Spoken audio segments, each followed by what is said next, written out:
möchte darüber sprechen mit US-Journalist Eric Kirschbaum bei uns. Vielen Dank für die Zeit. Guten Morgen. Guten Morgen, Eric. Also die Situation ist dramatisch. Darüber sind sich alle einig bei dem, was auf Florida jetzt gerade zukommt. Joe Biden hat seinen Besuch in Deutschland abgesagt. Sicherlich ein wichtiger Schritt.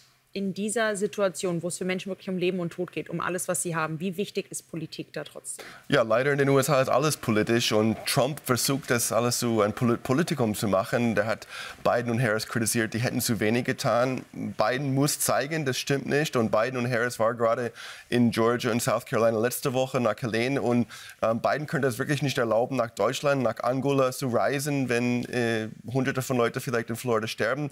Deswegen ist alles in Amerika Politik. Trump probiert das aufzubauschen und Biden muss wirklich Commander-in-Chief bleiben und zeigen, dass das nicht der Fall ist. Und persönlich glaube ich, Biden sieht, dass es das Richtige zu tun. Er muss das sein und deswegen hat er diese Reise leider verschoben müssen.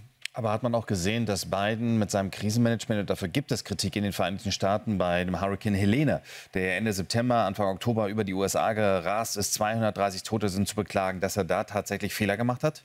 Ja, es sind immer Fehler gemacht worden. Es ist eine Ländersache oft, wie die reagieren. Aber Biden gibt so viel Geld wie möglich da frei und er ist involviert. Er hat mit dem Governor von Georgia gesprochen. Trump verbreitet Lügen und sagt, dass der Governor von Georgia Biden nicht erreichen könnte. Der Governor sagt, nein, das stimmt nicht.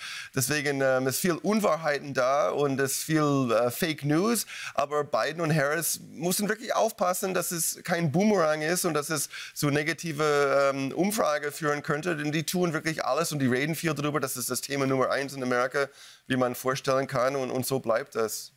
Jetzt ist natürlich, um nochmal zurückzukommen auf den eigentlichen Staatsbesuch hier in Deutschland, das absolut verständlich auch für die Bundesregierung ein Verschieben. Aber es wäre ja auch am Samstag dann zur Ukraine-Kontaktgruppe gegangen in Rammstein. Ein Thema, das im Wahlkampf auch ein wichtiges ist, die Ukraine-Unterstützung. Wie geht es da jetzt weiter dann? Wir haben ja jetzt auch gerade noch mal gehört, dass Trump da weiterhin auch zu Russland enge Kontakte hat. Ja, genau, das ist richtig. Die Treffen in Rammstein war wahrscheinlich wichtiger als in Berlin für die Welt. 50 Länder sind in dieser Kontaktgruppe. Macron wollte auch kommen.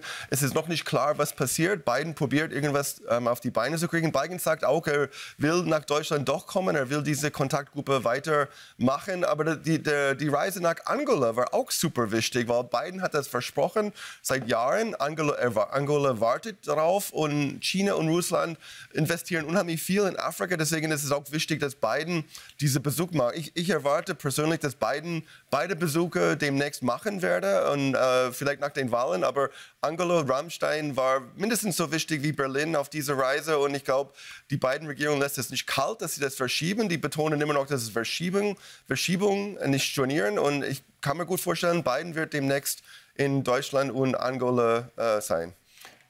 Könnte er tatsächlich seine Vizepräsidentin Kamala Harris schicken? Damit zeigt er ja dann den US-Bürgern zumindest, er ist weiter der Commander-in-Chief. Er ist in den USA und Harris würde das Internationale übernehmen. Oder ist das wieder auch ein Risiko, das den Wahlkampf verzerren könnte und damit Trump in die Hände spielt? Das wäre ganz schlimm für Harris, wenn sie Amerika jetzt verlassen würde, mitten im Wahlkampf. Das ist viel wichtiger. Außenpolitik spielt eine kleine Rolle.